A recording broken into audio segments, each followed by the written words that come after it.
Hola, en este video vamos a ver el primer ejercicio de análisis de código en Java.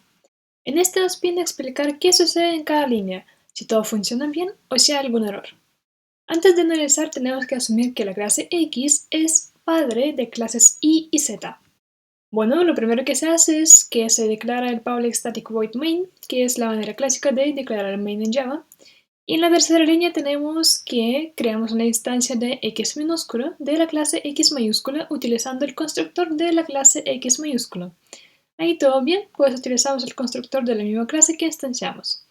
En la línea 4, análogamente, creamos una instancia de y minúscula para la clase y mayúscula, con el constructor de la misma clase por lo que no hay errores. En la línea 5 pasa lo mismo, simplemente para la clase z mayúscula. En la línea 6 vamos a crear la instancia de la clase x mayúscula llamada xy y la vamos a crear con el constructor de la clase y que es hija de la clase x. Como y es clase hija, es clase compatible con la clase x, así que no ocurre ningún error. En la línea 7 creamos una instancia de la clase x mayúscula llamada xz con el constructor de su clase hija z. Tampoco ocurre algún error, pues la clase z es clase hija, clase compatible con la clase x.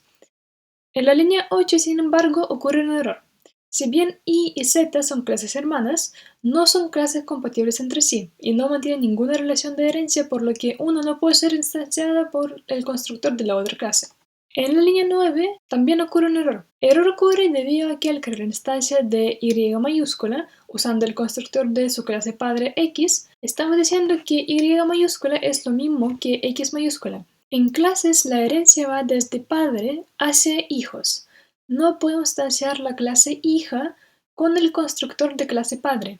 En la línea 10, de nuevo, estamos instanciando la instancia z1 de la clase z utilizando el constructor de la clase padre, lo cual no es correcto y va a producir el error en runtime. Para resumir, siempre que creamos la clase hija a partir de la clase padre, no se hereda el constructor. ¿Por qué pasa eso?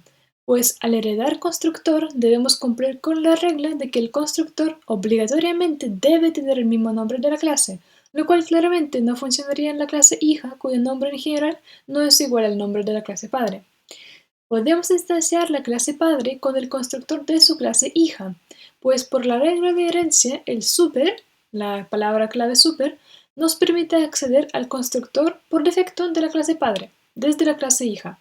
Pero no podemos instanciar la clase hija con el constructor de la clase padre, pues la clase padre no tiene cómo acceder hacia abajo al constructor de la clase hija.